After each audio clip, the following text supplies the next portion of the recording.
C'est un exercice terroriste sur un grand match de football, un match international, France-USA, qui se déroule à la Beaujoire, à guichet fermé.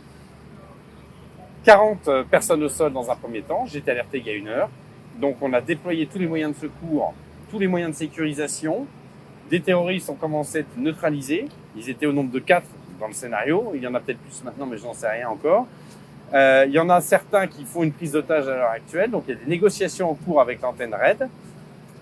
Le GIGN est, lui, déployé sur la Jaunelière à la Chapelle-sur-Erdre, au centre d'entraînement également, puisqu'il y a eu, il y a quelques minutes, également un attentat avec plusieurs victimes, donc ils sont en train de sécuriser. Suite au déclenchement donc des différentes alertes, un dispositif policier a été déployé qui, à l'heure actuelle, implique 250 personnels. Donc avec des unités spécialisées de niveau 2, des unités de niveau 3 en ce qui concerne donc le RAID et BRI, et ce qui est des unités de niveau 1 qui concernent donc tous les autres effectifs engagés. Il y a un aspect de coordination sur ce type d'attentat, naturellement, coordination des moyens police, gendarmerie, coordination du renseignement, coordination des interventions parce que les prises d'otages sont sur les 2 lieux. Et là, il est nécessaire que les équipes d'intervention interviennent exactement au même moment. Aujourd'hui, nous intervenons sur un exercice préfectoral d'ampleur inédite sur le département de la Loire-Atlantique. Nous avons mobilisé 150 sapeurs-pompiers et 50 engins de secours pour diverses missions. Notre première mission, ça va être d'aller de manière concourante avec les forces de l'ordre, d'aller extraire les victimes au plus près de l'événement, dans une aire sécurisée qui nous est définie par les forces de l'ordre. Une fois que ces personnes sont extraites, on va les regrouper à ce qu'on appelle un nid de blessés. Là, elles vont être prises en charge par ce qu'on appelle un point de rassemblement des victimes.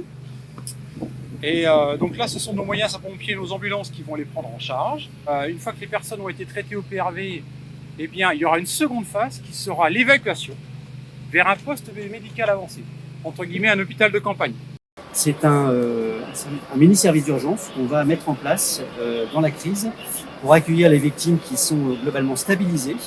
Les victimes les plus graves, les urgences absolues, elles sont évacuées précocement vers les plateaux techniques chirurgicaux, les services d'urgence des hôpitaux de proximité, en l'occurrence le CHU de Nantes par exemple. On amène les victimes ici, on les stabilise, on poursuit les soins de manière à pouvoir ensuite les transférer dans de bonnes conditions vers les établissements de santé qui ont été identifiés par la régulation du SAMU comme pouvant accueillir ces victimes. En tout cas, c'est tout cela qui pour nous est absolument fondamental dans ce type d'exercice. Et c'est pour cela qu'il y a eu vraiment cette coordination qui a été travaillée au sein de l'exercice pour coordonner l'action qui relève de l'autorité préfectorale et l'action qui relève de l'autorité judiciaire et faire en sorte que ces 2 actions-là soient menées simultanément, sans se gêner et au contraire, d'ailleurs, en s'appuyant l'un sur l'autre pour pouvoir prendre les bonnes décisions. C'est un exercice qui est organisé régulièrement dans tous les départements, qui tire notamment les enseignements des attentats qui ont eu lieu ces dernières années dans différents pays, dont en France, qui ont fait l'objet de retours d'expérience au niveau national et au niveau local.